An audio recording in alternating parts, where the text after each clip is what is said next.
Greetings all. My name is Brittany Galati, and I'm the Housing Project Coordinator with the National Alliance to End Sexual Violence. I'd like to welcome everyone to today's webinar, From Crisis to Stability, Pioneering Housing Programs for Survivors of Sexual Violence. As you see on the screen, today's webinar is supported by an award from the Office on Violence Against Women, U.S. Department of Justice. The opinions, findings, conclusions, and recommendations expressed in this publication are those of the authors and do not necessarily reflect the views of the Department of Justice, Office on Violence Against Women. Before we start today, I'd like to go over a few logistics. Spanish interpretation is available today. Please go to the globe icon on the toolbar to select your preferred language. Live captioning is also available. To engage closed captioning, please click on the CC button on your toolbar. We welcome you to utilize the chat feature to connect with panelists or elevate any tech issues you may be experiencing. We will do our best to help find a solution. Please direct all of your questions to the Q&A box. This will help ensure questions are not lost in the chat and are addressed by the end of today's webinar. We will be recording today's webinar, and we'll be happy to share out the slides as well as the recording once available. And with that, I'll turn it over to today's presenters. Mackenzie Massillin and Megan Rabbit from ReloShare, who we are very appreciative to have with us today. Wonderful. Thank you so much. Good morning or afternoon to everyone, wherever you're joining us from. My colleague and I are super excited to present today. So first, I want to give a little bit of background.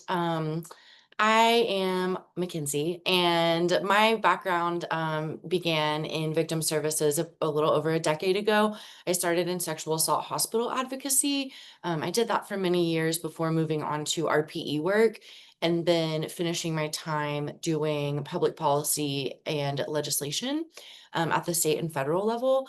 I moved to ReloShare in March of 2022, and I currently am the senior customer success. So I work with all of our agencies that have accounts with the Safe Stays platform, which is about a little over 800 currently, many of them sexual assault agencies.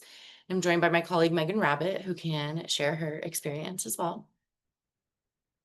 Thank you so much, Mackenzie. As Mackenzie mentioned, my name is Megan Rabbit, and I also started my victim services background at a very, very, very young age, navigating through all things housing. So I've worked with many different populations, starting out with chronically homeless folks experiencing chronic alcoholism, then kind of navigated into working with folks with varying abilities. And in my prior role before ReloShare, really found my niche in working with survivors of sexual violence and domestic violence.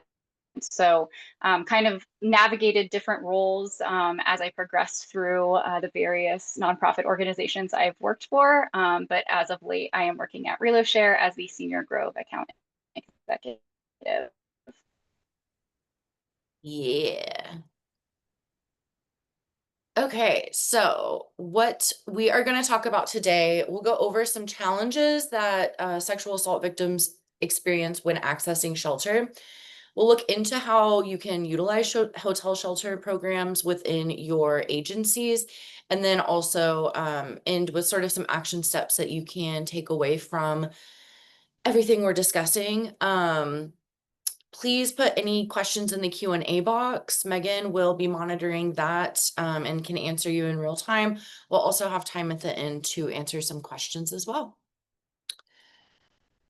So when we're talking about the current challenges, I like to sort of show this is the research that we have on the experiences of sexual assault victims specifically when they are accessing emergency housing. And as you can see, most of these are over a decade old, if not older than that.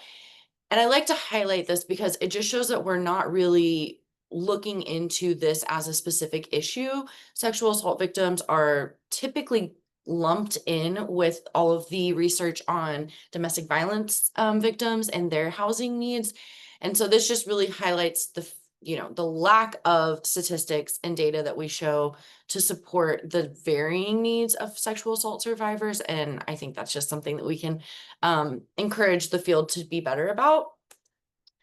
But when we're talking about what are some of the specific needs for sexual assault victims, I think we first have to identify that living on the streets puts individuals at an increased risk of additional assault. So when we're talking about what are the populations that we're serving, those that are unhoused are at a specifically higher risk. We also need to talk about the fact that survivors might not feel comfortable, safe at home if the assault occurred at home. I know a lot of my clients, when I was doing hospital advocacy, had been assaulted in their home. And a lot of the safety planning that we would do was around, is there a different room that you can sleep in if it happened in your bedroom? Can you rearrange your apartment? Things like that.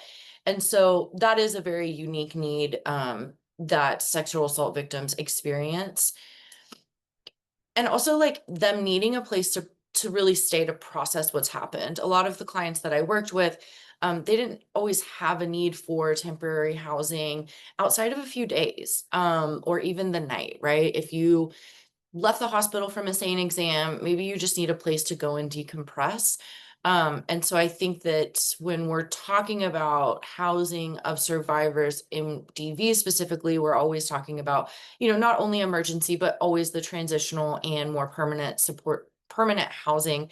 But for sexual assault survivors, that might not be the case. And so I think that it's important that we highlight those different needs and how those are specific for victims of sexual assault.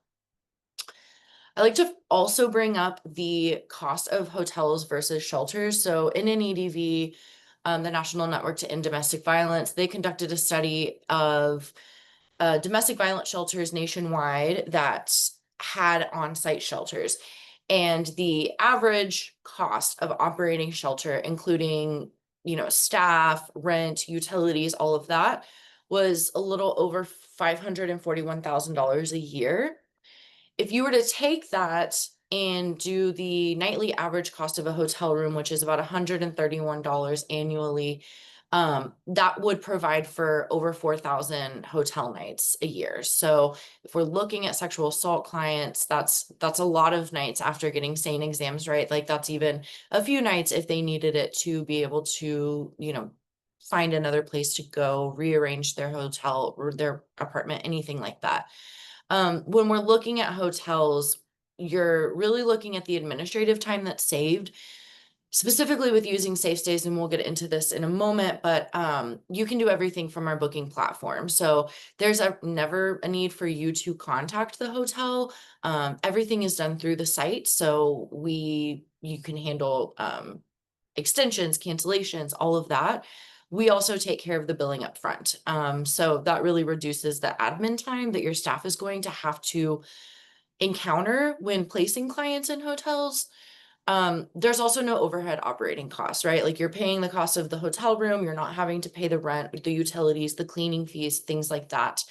Hotels offer a flexible length of stay. So when we're talking about whether it's 1 night, 7 nights, we have some agencies that use hotels for more transitional housing. So they'll place clients for several weeks at a time. You can do that with hotels. There's really no maximum time that is, put on by us. We don't care how long your client stays. It's totally up to the needs of your program and the clients that you're serving. And so when you're using hotels, you can really allocate some staff resources back into the case management that your clients need at the end of the day and let us take care of some of the administrative stuff on our side. So I've created a hotel shelter program model, and I'll go through that. If you have any questions or if there's any comments, feel free, like I said, put them in the Q&A box. The first step is really financial planning and funding sources. Brittany said that you all have, NAESV has done a lot of work on funding specifically, so I'm not actually going to go into that.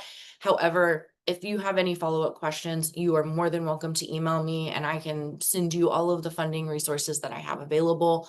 But the first, the most important step of starting a hotel shelter program is allocating resources appropriately to it. So we've had a lot of agencies actually sign up for Safe Stays accounts that don't have dedicated grant sources, and we've been able to help them identify some of those. We're also around to help talk about like maybe reallocation of budgets for some grants that you have. So my team is like more than happy to assist on any of that. So we'll go more into the operational procedures and what this looks like when you are running a hotel shelter program. So first, you'll want to talk about what are the guidelines. So who's eligible for a shelter? Are you working with an individual? Are you working with a survivor of sexual assault who has a family, who has children? Are they needing to be housed? So we always want to identify, who's eligible based on your program needs, based on your budget, things like that.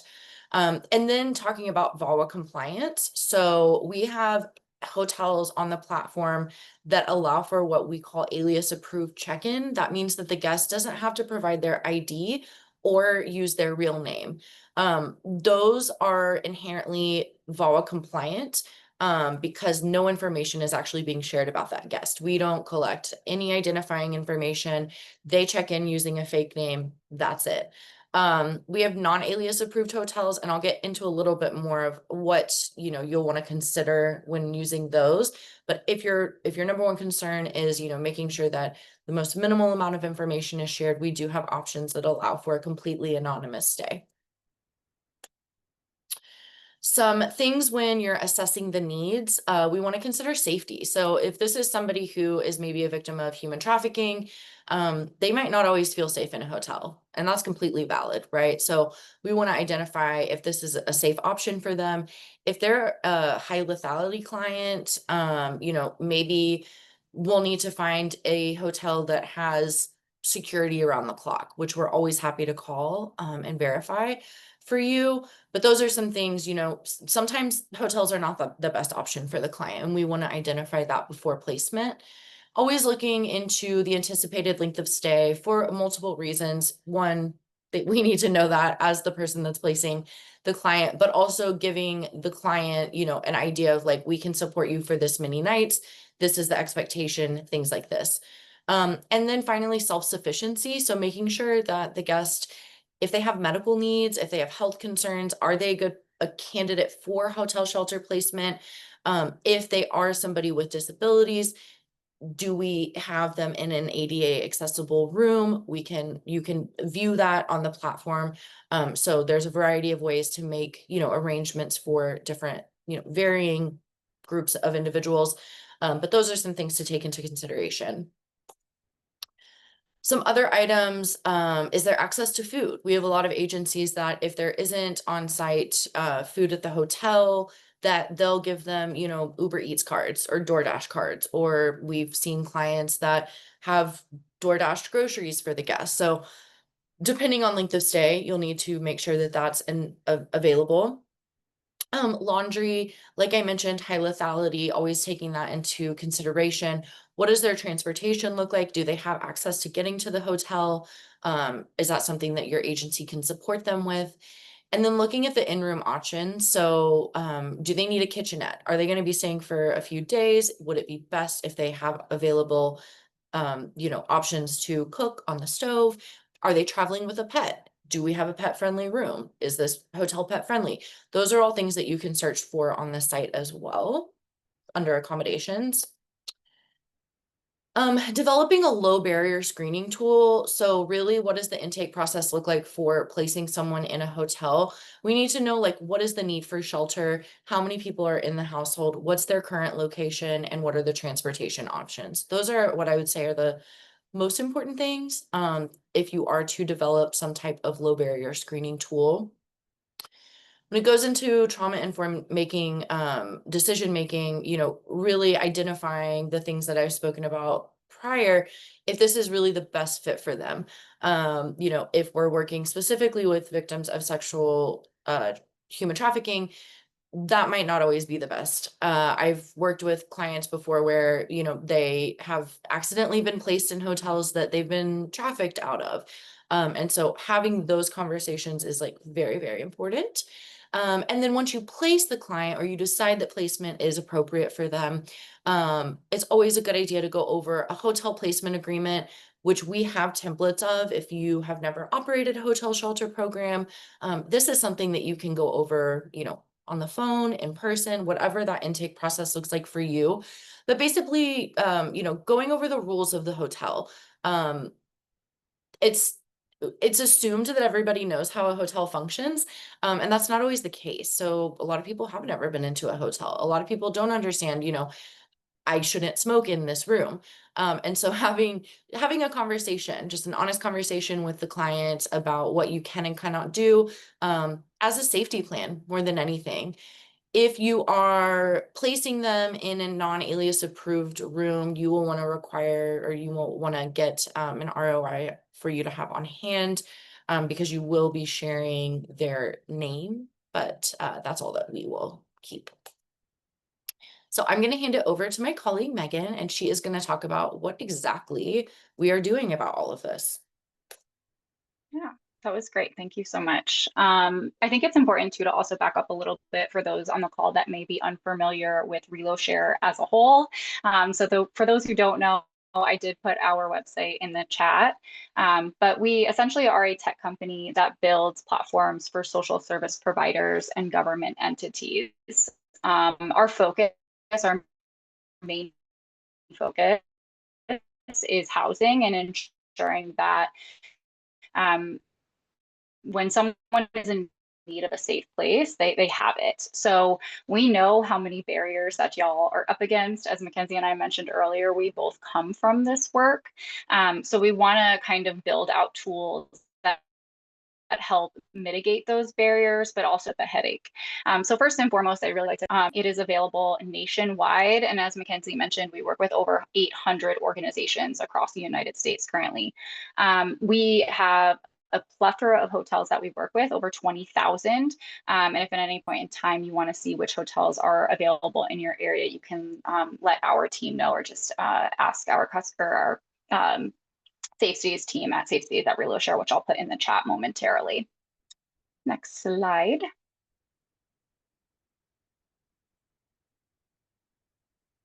So I think one of the biggest things about Safe Stays, and Mackenzie touched on this a bit, is our option of booking alias approved booking. So what that means is you can book your clients without the need of an ID at check-in.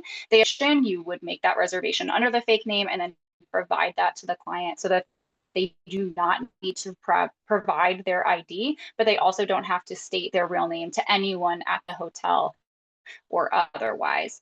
Another really cool feature about that is ReloShare also doesn't know who that client is either. So it just adds another layer of secure hotels outside of our alias approved. They are just regular hotels that have not opted into our alias approved program, but you still get the benefit of not requiring any sort of credit card at check-in. So no matter where you book, you're not going to have to put a credit card down. You're not going to have to put any billing things in. We are going to pay for that stay up front, and then we were going to bill your organization after the fact. And I'll touch on billing momentarily.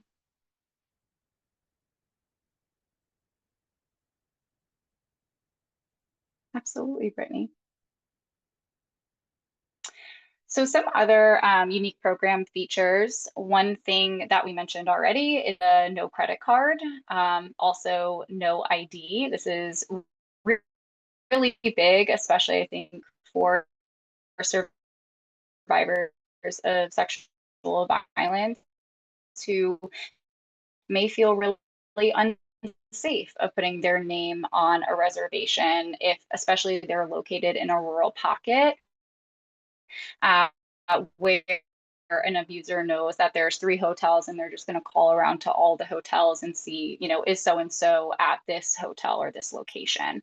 So that the survivor can remain in the hotel anonymously. And another huge piece is our 24/7 bill, trying to run to a hotel at 2 in the morning, putting your own name down, putting your own credit card down, and you no longer have to do that. Our team is available for overnight check and we have put in processes that elevate that experience even more. So what that kind of looks like is if you are booking a hotel room in those kind of off hours in the middle of the night, we allow your agency to pre-authorize up to 3 different hotel options so that there's less of that back and forth with our team and your team.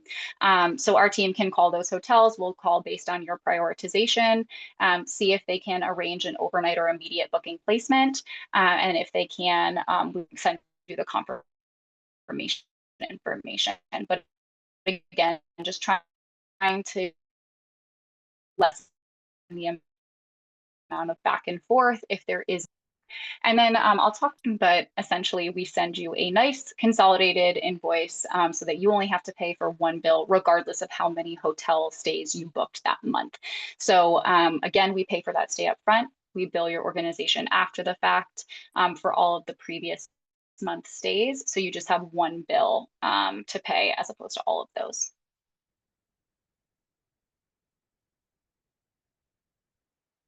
Getting into billing a little bit more. Again, if you just, for example, to kind of clarify a little bit more, if you book 3 hotel stays in December, they are going to appear on your January invoice, which you will receive about mid-January. We do also underload each reservation, so you can download those and have access to those itemized individual funders if necessary. Invoices can be paid via check or ACH bank transfer, and our net terms are 14 days. Hey, Megan, can I just hop in for a quick second?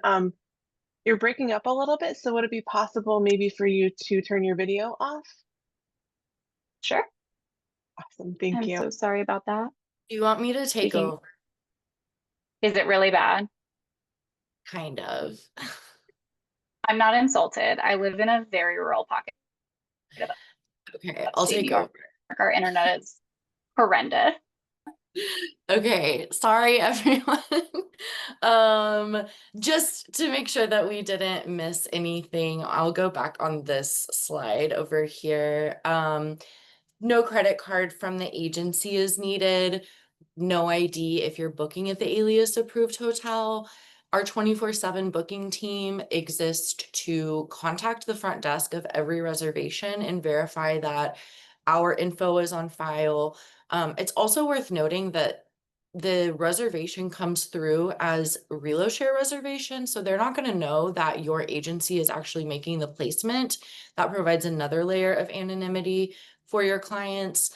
And then, you know, the billing stuff. I also want to add that we did just roll out a new service. It's called Safe Stays Plus, and we basically are looking to help agencies protect themselves from the burden of damages, excessive damages. And so for a nightly fee, for each reservation, if you opt into the program, you will be covered for any linen, smoking, or cleaning charges that may occur as a result of booking clients in hotels. So, you know, we've seen clients that have had like $500 charges for their damages that's been done to the room, and I know that that's a huge economic burden for nonprofit organizations. So that is something that we just launched. If you want more information, happy to provide that to you. The way that we work is we don't provide any direct services to the guests. We work with the agencies that do provide the direct services. So once you have a Safe Stays account, you can access hotels anywhere. So if you are working a hotline, maybe you do national work, you can place them anywhere that we have hotels. So that's really helpful. And then you're only going to pay for the rooms that you book. We don't have any fees, so there's no sign up fee, there's no monthly fee. Like I mentioned, if you do opt into the Safe Stays Plus program, that is an additional nightly fee on top of the reservation. But if you don't, then there's nothing extra. And we always let you know as soon as there are damage charges so that you can anticipate that when it comes to your invoicing. So the way that I just kind of like wanted to show, we have over 800 agencies nationwide. These are the different types of agencies that we work with. And we have 228 total sexual assault agencies. 147 of those are active. They have made bookings on the platform. So just a snapshot of the agencies that are currently providing sexual assault housing via hotel platforming. And then I'm going to touch on the Grove. So what this is, it's a real, a live shelter sharing tool. So what we've noticed, from working in the field is the working with shelters, working at a shelter. How do I find bed space in another shelter, right? I live in Oklahoma. There are 2 really big shelters, and then the rest of Oklahoma is all very rural. So a lot of time spent calling, do you have availability, things like that. So what we've done is actually created a program that allows for you to do that. So there are personalized filters. You can search based on, okay, I need somebody that works with youth, or I need somebody that lets men in the shelter, or things like that. You can search for types of housing. So is it emergency shelter? Are we looking for transitional housing? Things like that. Does an agency have hotel funds? So all of our Grove users also have Safe Stays accounts. That way, if they don't have maybe space in the shelter, but they do have funding to place somebody in a hotel, we can facilitate that. It gives a full picture of the entire housing program at that shelter, what their services are, what the accessibility features are, what's their intake process. We really want to try to reduce people from having to tell their story a million times. And then Megan provides support and accountability throughout the entire experience from sign up to going live. And we really love it. We're looking to bring all of the stakeholders together. So anybody that's working with somebody that would need emergency housing and is looking for a shelter space, communities, hotlines, street outreach, anybody that is a housing program, but maybe doesn't even necessarily operate a shelter, but would like to make referrals to a shelter or see if there is a bed available. That's what we're looking to do.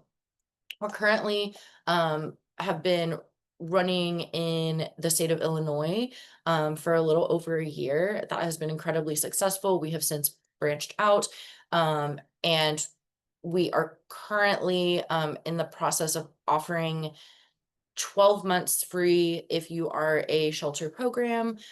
So I'm going to have Megan put her information in the chat if you're interested in that, and you can get more info. So I'm going to go into some legal compliance and advocacy, what this looks like specifically for hotels. So like I mentioned earlier, VAWA only applies to sharing by the program. So it's not looking at voluntary sharing by the survivor. What that means basically is that a hotel gives options, or an agency gives options. If you want to offer shelter and a hotel, you can. Whichever they pick, that's up to them. Giving them the option is what's most important. What is the best fit? Things like that. The program should make a hotel stay as minimally disclosing information as possible. So like I mentioned with alias approved hotels, totally anonymous. If you use a non-alias approved hotel, we will only have their name. So we don't gather any more information than that. So thinking about release of information and stuff like that, if you are using a non-alias approved hotel. And we really just want to make sure that the hotel stay is putting survivors in control of their own information as much as possible. So if they understand, if this is a non-alias hotel, I'm going to have to give them my name and I'm going to have to show them my ID upon check-in. If they're okay with that, that's okay. That's not breach of confidentiality for VAWA if they are choosing to disclose that information. Some best practices that we've identified, like I said, using alias approved hotels when available. If there's not one, obtaining a release of information. We don't share any information with the hotels. So it just, like I said, looks like ReloShare is making a ton of bookings. And we encrypt all of our data 120 days post checkout.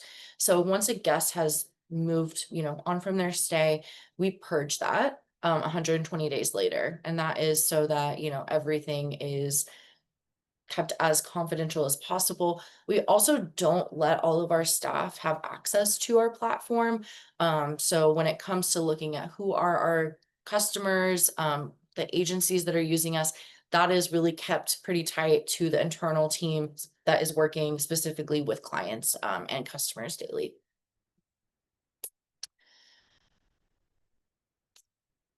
When we are looking into how we are going to communicate with the guests at a hotel, first we want to really identify, does your staff have the capacity to assist guests in hotel stays? What is the maximum of clients that you can support? Will you provide the ongoing necessary case management when you're supporting clients in hotels? So much like somebody who would be accessing shelter, they're going to need safety planning. They're going to need an advocate to be able to reach out to. So taking all of those things into account prior to creating a hotel shelter program is integral to its success. How are you going to be in touch with the client? Do they have a phone? Are you going to email them? Is there going to be in-person check-ins? So we have some programs that the ones that operate more transitional housing, we encourage that they go check on the clients at least twice a week in person, just to make sure that everything's going well. And this really helps eliminate some of the damages as well, because you have more routine communication with them. How often is the client going to be checked on, whether that's virtually, via phone, in person, things like that. What does safety planning look like before the hotel stay and also upon exit? So are we telling them exactly how long their placement is going to be, and then giving them resources to access once they are exited from the hotel? That also comes into play when talking about what time do you need to leave the hotel? What time can you check in? We can always verify the checkout time when you are making the placement, when our 24/7 team is making the call. So making sure that they have that information so that you guys don't incur a late checkout fee or anything like that. What resources are you going to be providing? So if we think back to the slide, are we giving them food cards? Are we providing transportation? Do they have a court case that, we need to help transfer them to? All of those things need to be taken into account.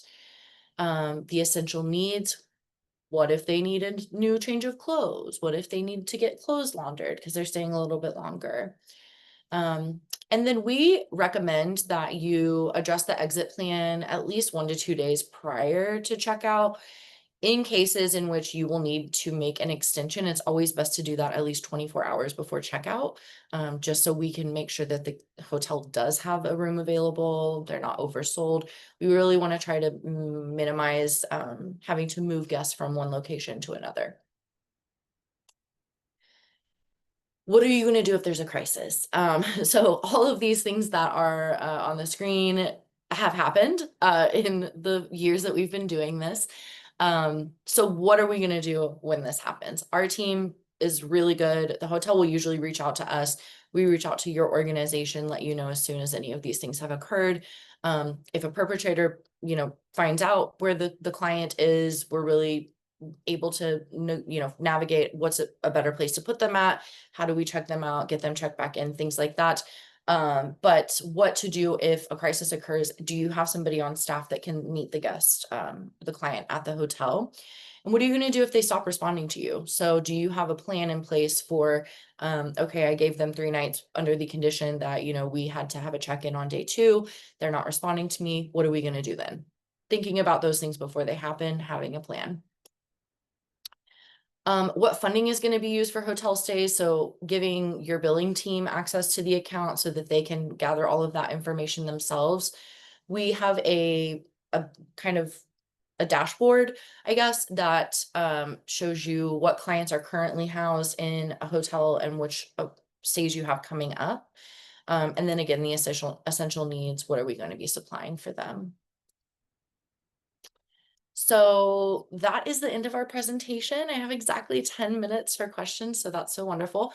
I I hope that we talked a little bit about the barriers that your clients may face when they are accessing emergency housing. We didn't go too in depth of resources for funding, but like I said, I am one email away and I'm happy to share that info with you. We talked, I think, at length about how to implement a hotel shelter program within your rape crisis center or your sexual assault agency. And there are a myriad of ways to do this. We have coalitions that they do the booking on behalf of their member agencies. We have just, direct rape crisis centers that are doing the bookings. We work with hospitals, trauma care units that they do bookings themselves.